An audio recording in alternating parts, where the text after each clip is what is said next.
So San Diego State is so confident that it has a future in a Power Five conference. The program, the athletic department is now talking about that out loud. That's what's going on. I'm Pete Mundo. HeartlandCollegeSports.com is how you find us, covering the entire Big 12 conference. Cover us and be a part of what we do every single day by subscribing to this channel. Thank you for being here. And always appreciate you being on the podcast and on Facebook Live and everywhere else. Follow us YouTube, Instagram, Twitter, and Facebook.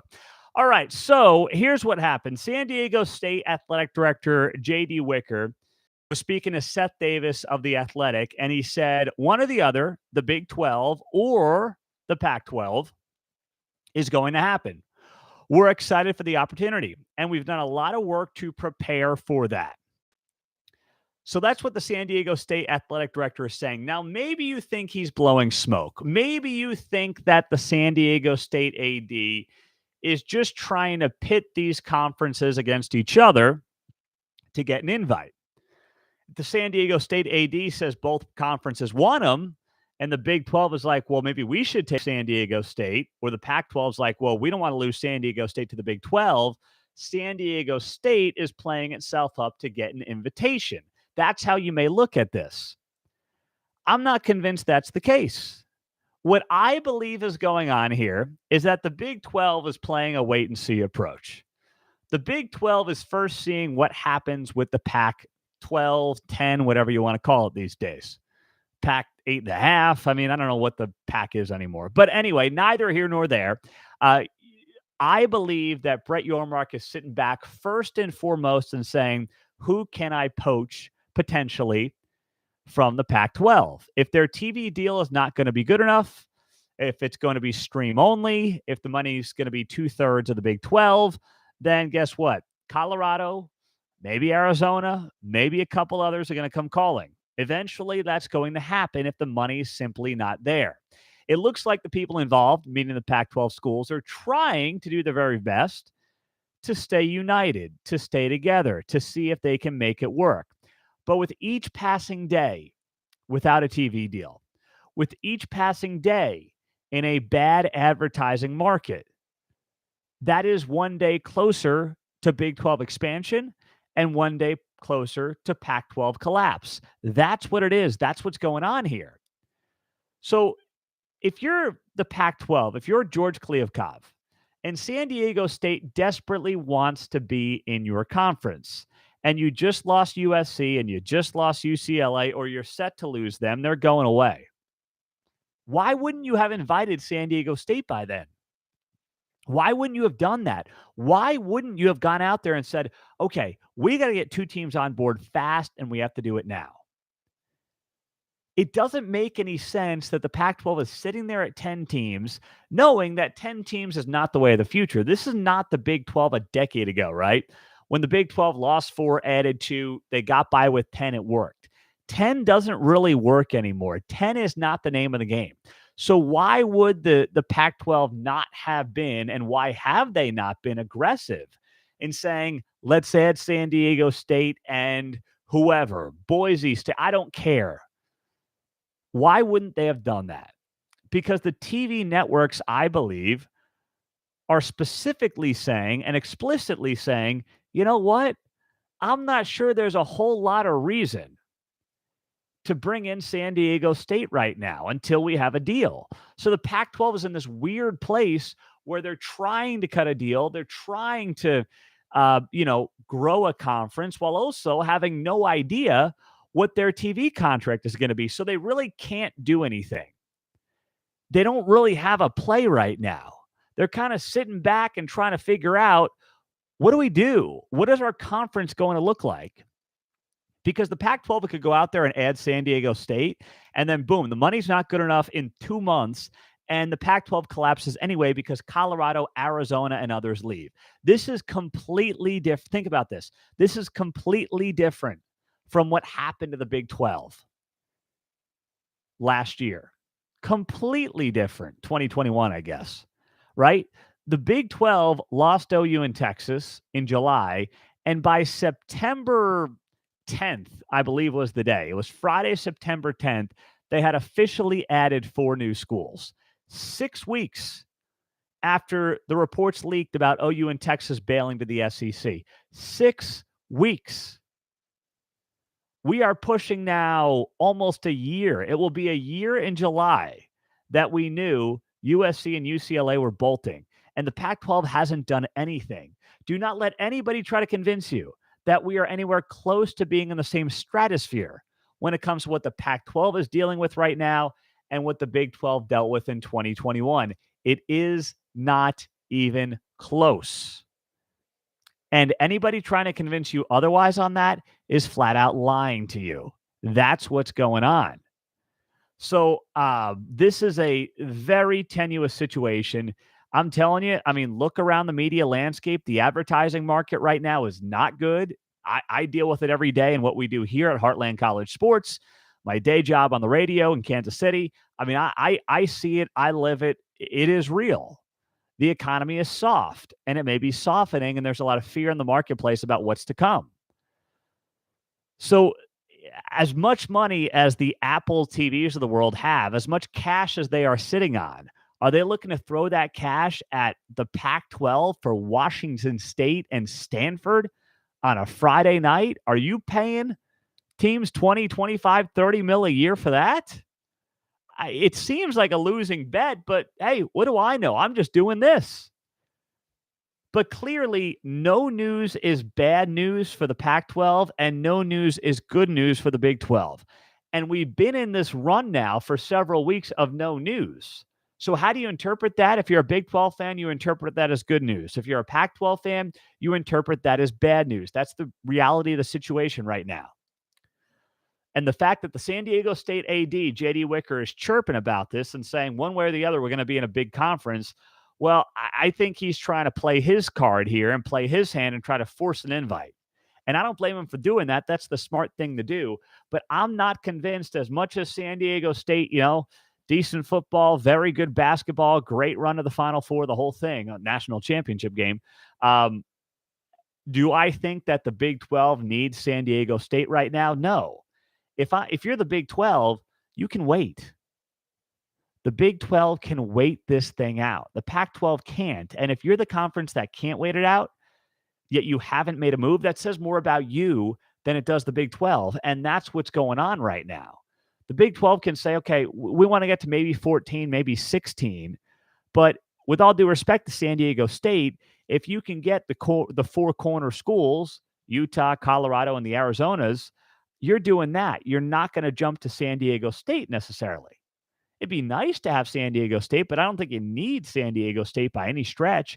You'd rather see what happens with the Pac-12. And then even if, here's the catch as well, even if, let's say the Pac-12 solidifies itself, it gets a TV deal, Apple TV, ESPN chips in a little bit, whatever it looks like, right? Let's say that all happens. Well, the Big 12 can still then make a move on San Diego State if it so chooses to. It can still make that move unless the Pac-12 does get equal money. But if San Diego State is looking at this and saying, okay, Big 12's got whatever, 30 mil a year per team, and the Pac-12's got 20 to 25, maybe you say they take the Pac-12 money because travel's easier. I suppose I could see that. But a large part of it might be, you know what? Big 12's got more dough. We're going to the conference that has more dough. We're going to the conference that's offering us more, that, by the way, has a better national brand. So that's what we're doing.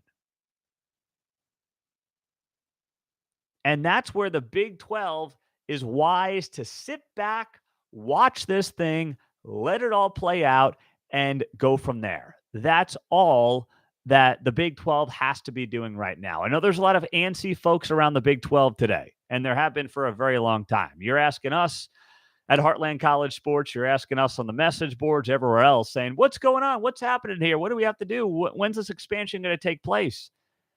Well, it can't really happen until the Pac-12 knows what's on the table. And do not believe these Pac-12 ADs when they go out there and they say, well, we're committed to the Pac-12. Yeah, you're committed until you're not.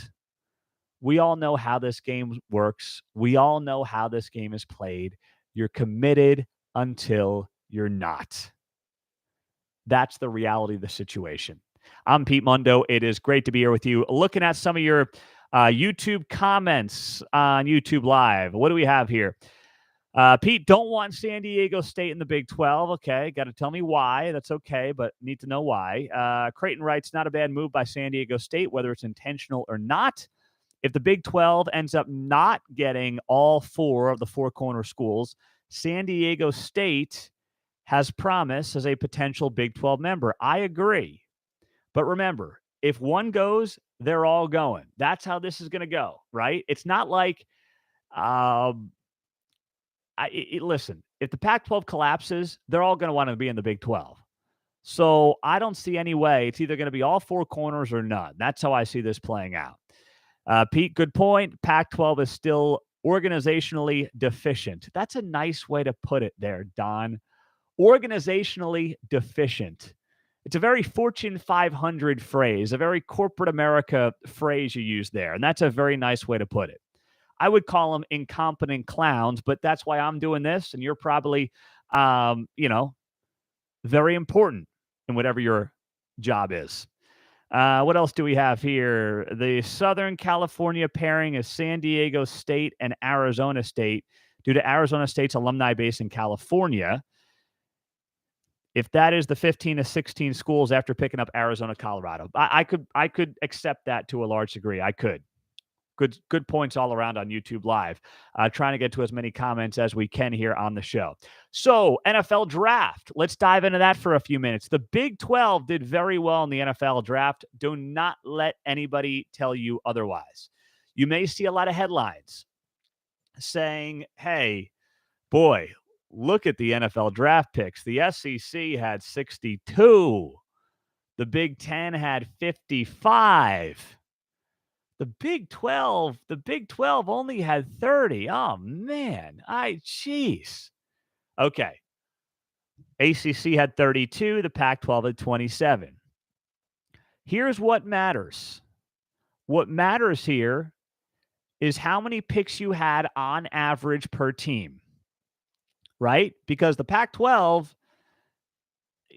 has 12. The ACC, the Big 10, the SEC, 14. The Big 12 is 10. On a per-team average, here's how it stacked up. The SEC had 4.4 picks per team. The Big 10, 3.9 picks per team. The Big 12, 3.0 picks per team. The ACC, 2.4 picks per team. And the Pac-12, 2.3 picks per team. So the Big 12 was right in the middle. It was after the SEC and the Big 10, and that's all you need to know. And by the way, Georgia and Alabama really make the rest of the SEC look good. We told you the other night how the Big 12 was the only conference in the country with at least half of the teams having a first-round draft pick. I mean, that shows you right there the depth of this league. I get it. The Big 12 doesn't have a Georgia or Alabama in it. It doesn't. And ask OU and Texas how much they're going to like that in a couple of years. But anyway, putting that aside, I get it. They don't have that. But the Big 12 has the balance and the depth that the rest simply don't have. And that was on display in the NFL draft. It was. And the numbers back it up, by the way. The numbers back it up. And here's something else I want to note before I get to the team-by-team breakdowns. For those of you saying, well, once OU and Texas leave, this conference is not going to have anywhere close to the NFL draft picks that it does right now. Well, number one, OU and Texas did not lead the Big 12 in draft picks this year. I'll get to that here in a second. But number two, if you adjust, and credit to Reddit College Football for tweeting this out, if you adjust for planned conference moves, the Big 12 goes from 30 draft picks this year to, if you take out OU and Texas and you add the 4 new schools, 30 NFL draft picks. Now, I know technically there's 2 new teams. You've got, 12 teams versus 10, but still, OU and Texas out, add the 4 new schools. The Big 12 has 30 draft picks currently, and if they took out the OU and Texas draft picks and added Cincinnati, BYU, UCF, and Houston, you've got 30 draft picks. And by the way, those 4 programs are only going to recruit better once they get to truly being in a Power 5 conference and will produce more, theoretically, NFL players. So anybody telling you the Big 12 is going to go down to being a group of 5 school does not know what they're talking about. Does not have any facts to back it up outside of the tired, same old nonsensical talking points. Yes, UCF did not have any players drafted. That is true. Houston had 4, BYU had 3, and Cincinnati had 3, is what I believe the breakdown was. So, but yes, UCF did not have any players picked. But by the way, if I've got to pick one of the 4 new schools to be a sneaky powerhouse, it's Gus Malzahn and UCF. You got a school in the heart of Florida that's now upgraded to Power 5 football with a good head coach and the money. That's dangerous. So don't sleep on UCF. I mean, Kansas was the only Big 12 team without a draft pick in the Big 12. But like Kansas is a team that you'd buy stock in right now with Lance Leipold. A lot of those guys came back. They're back in the saddle for another year. So just because you can laugh at Kansas all you want and say, oh, no NFL draft picks this year for the Jayhawks, har, har, har. If you watch Big 12 football, Kansas is getting better. Everybody knows that. That's watching the games and seeing what's happening.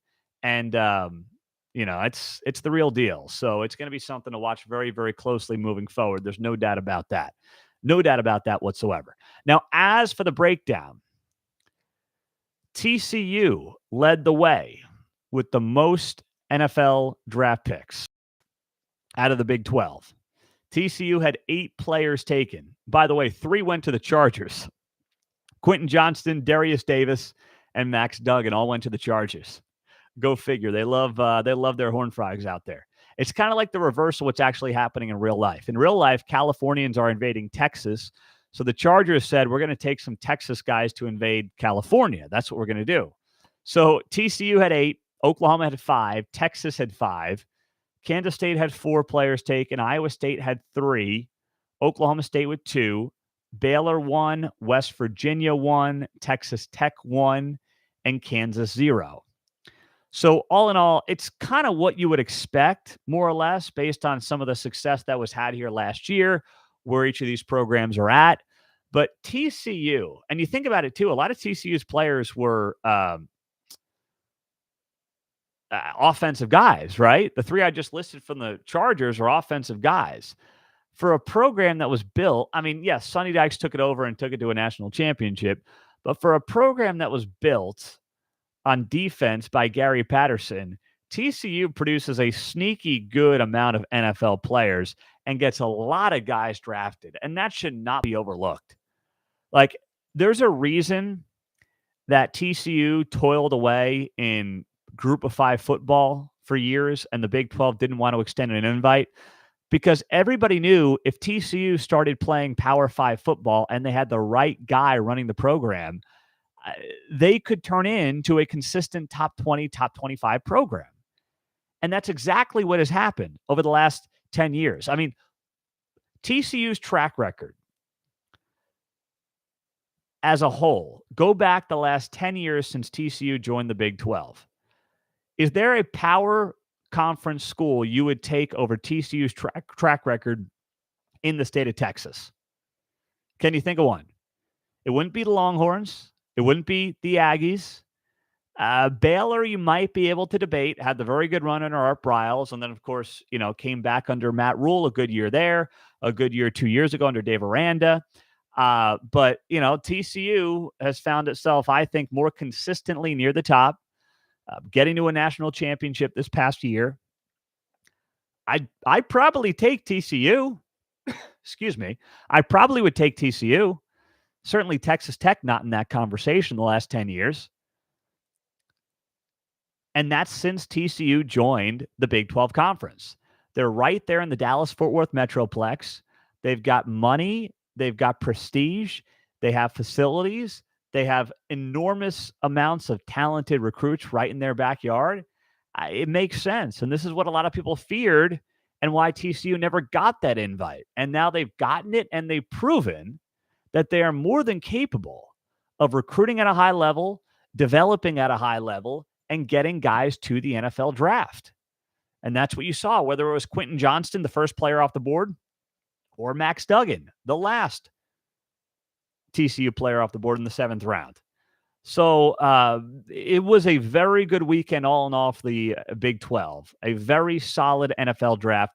The Big 12 and Big 12 fans have absolutely nothing to be ashamed of. And don't let anybody tell you otherwise, because what matters is the per team average, not simply how many players got picked. You can't compare a team with 10 conferences, 10 teams in it, to a conference that has 14 teams in it. That's not how it can work. So just know that anytime the SEC fanboys or your Big Ten buddies are trying to break your chops about any of this, we've got the data. It's all on the website at heartlandcollegesports.com. I'm Pete Mundo. It is so good to be here as always. Thank you for joining us. Subscribe to the YouTube channel. Also on the podcast. I've been pushing this because I got a brand new batch of koozies here. Send me a screenshot of your rating and review on iTunes or Spotify for that matter. We'll take those. And we'll get you a free Heartland College Sports Koozie in the mail. Send me that screenshot to Pete Mundo, MUNDO, at heartlandcollegesports.com, and we'll get you all hooked up. A screenshot of your rating and review. We appreciate you. Have a great rest of your day, and we'll talk to you soon. I'm Pete Mundo, heartlandcollegesports.com, covering the Big 12. Talk to you soon. Take care.